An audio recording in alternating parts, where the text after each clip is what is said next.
Всем привет, с вами Кривуля Андрей Чарли. Это первая часть урока по настройке материала кожи и волос в Redshift. В первую очередь поговорим о коже на примере всем уже известной Эмили, о которой я уже рассказывал в уроке по Corona Renderer. Поэтому в данном уроке я не буду показывать, как я делал текстуры. Это все вы можете посмотреть там. В этом же уроке я расскажу о материале и как получить такой результат. В Redshift есть свой скин материал, но я его не использую, так как лично мне проще получить результат, используя стандартный материал. В данном материале есть вкладка Subsurface Multiple Scattering, и все настройки практически похожи на то, что есть в Redshift скин материале. И используя их, вы можете получать такой же классный результат. Так вот, чтобы получить такой результат с SSS эффектом, который мы наблюдаем в области ушей, губ, носа и в тени, вам достаточно создать Redshift материал, загрузить Diffuse карту в слот Diffuse Color, в слот Reflection Color загрузить такую текстуру, которую очень легко получить в Photoshop, и в слот Reflect Glossiness поместить текстуру такого оттенка. В настройках Reflection BRDF тип выбираем GDX, Weight равный единице. Затем спускаемся ниже и открываем вкладку SSS и делаем такие настройки. В первую очередь я обычно настраиваю первый слой, а затем уже второй и третий. Так как первый слой это тот самый эффект SSS, который мы видим. Его вес я ставлю равный единице. Для других слоев я выставил такие настройки. Теперь поговорим о текстурах, которые нужно загрузить в каждый из слоев. В первую очередь обесцвечим диффузную карту в Photoshop. Первый и второй слой помещаем Redshift RGB Multiplier и у них в слот Color 1 загружаем эту обесцвеченную карту. А в третий слой загружаем обычный диффуз.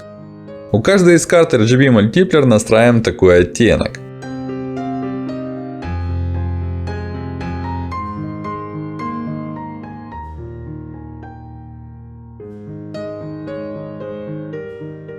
В итоге получаем такой результат на рендере. Как видите, ничего сложного.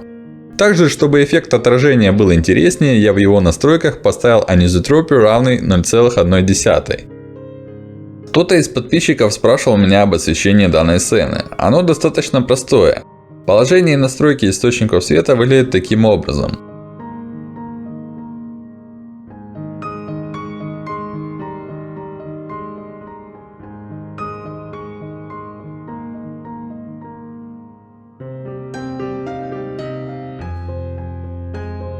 Кстати, материал глаз я специально сделал таким.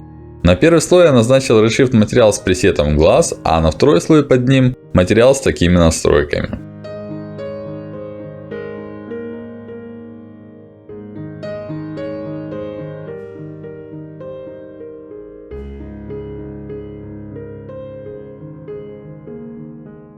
Кстати, если вдруг вам захочется получить более силиконовый, кукольный или картон материал кожи, просто увеличим amount до 2-3, может даже до 10. И радиус первого слоя ставим равный 20-30 см. И еще один момент, о котором просили рассказать подписчики, это глаза и слеза. Как я говорил в уроке по Corona Renderer, вы можете скачать эту модель. Достаточно написать в Google Digital Emily и открыть ссылку Wikihuman.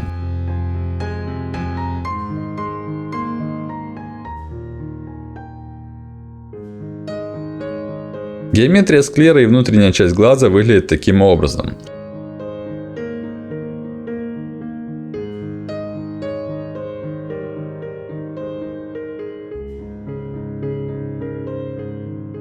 Кстати, область зрачка я всегда удаляю, если требуется его расширение, аниматор настраивает специальный риг.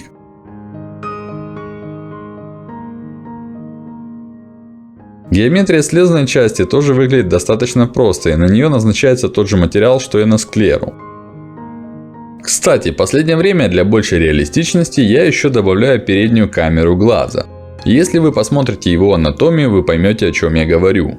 Я просто беру склеру и выделяю выпуклую часть с помощью Grow инструмента в Editable Poly и с зажатым Shift немного смещаю вовнутрь. Благодаря такому трюку отражение преломления выглядит намного круче на рендере, чем без него. И еще один главный момент достижения реализма – это правильные настройки камеры. Свет мы уже расставили, теперь давайте посмотрим, как нужно настроить ее. Создаем обычную Physical Camera и в Film Sensor устанавливаем значение width с равным 10 мм и длину фокусного расстояния 45 мм. Благодаря таким настройкам свет всегда отражается в глазах. Это все, что я хотел рассказать о настройке кожи, освещения и глаз. Теперь поговорим о материале для волос. Как и в уроке с Corona Renderer, я заранее создал несколько оттенков, о которых сейчас поговорим.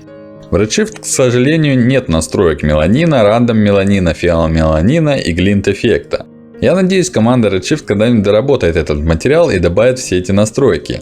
Но без них тоже можно получить достаточно реалистичный вариант волос. Настройки материала на самом деле очень простые. Для начала загружаем стандартный материал Redshift Hair и меняем настройки Infernal Reflection, Diffuse и Transmission. На самом деле все настройки интуитивно понятны и достаточно поставить рядом фотку, чтобы не ошибиться в передаче цвета и каких-то свойств волос. Так как цвет подбирается на глаз, без фотореференсов не обойтись. Кстати, для физически корректного результата я практически всегда выключаю диффузный цвет. Но если это какие-то покрашенные волосы или текстура шерсти, то можно его выставить равным единице или загрузить какую-то картинку. В итоге вы получите совсем другой эффект.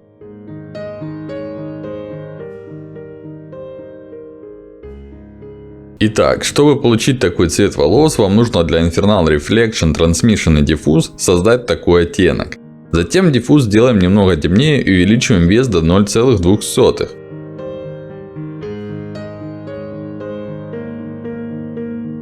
После чего делаем снапшот, чтобы сравнить два варианта. С включенным Diffuse и без него. Как можете заметить, когда мы добавляем диффузную составляющую, цвет волос в тени не такой темный. Сейчас цвет волос немного однородный и нужно нести разнообразие, как бы сделать рандом меланин.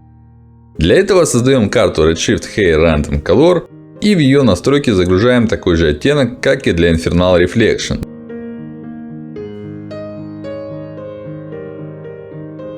Затем копируем зажатым Shift и делаем немного светлее, так как в реальной жизни обычно там, где корни волосы темнее, а ближе к кончикам светлее.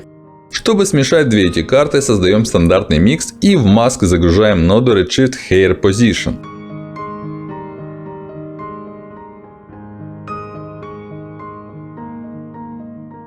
После чего соединяем полученную комбинацию с Infernal, Diffuse и Transmission Color. Затем в каждой ноде Redshift Hair Random Color меняем настройки. Таким образом вы получите более реалистичный оттенок волос.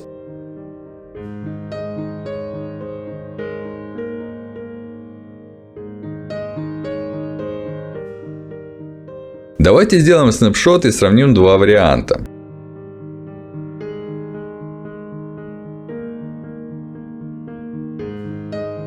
Если приблизить камеру, вы увидите разнообразие оттенков. То есть практически для каждого волоска назначен свой оттенок. Какой вариант использовать, уже решать вам. Так, с этим разобрались, идем дальше. Для того, чтобы получить такой розовый оттенок волос, для Infernal, Diffuse и Transmission устанавливаем такой вес и загружаем такой оттенок.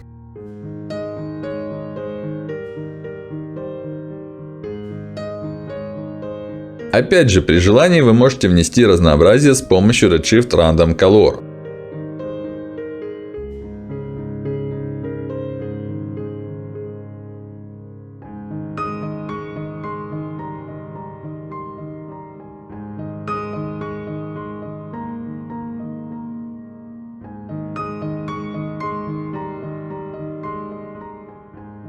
Кстати, прежде чем добавлять его, я рекомендую сначала получить нужный оттенок без данной ноды, а потом уже внести разнообразие. Итак, с этим разобрались, идем дальше.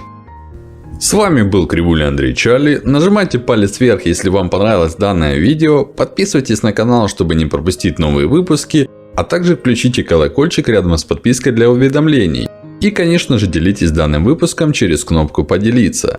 Не забываем нажимать на превьюшки, чтобы посмотреть остальные мои уроки или плейлисты. А также пишем в комментариях, что больше всего понравилось или не понравилось в данном видео. Всем мир!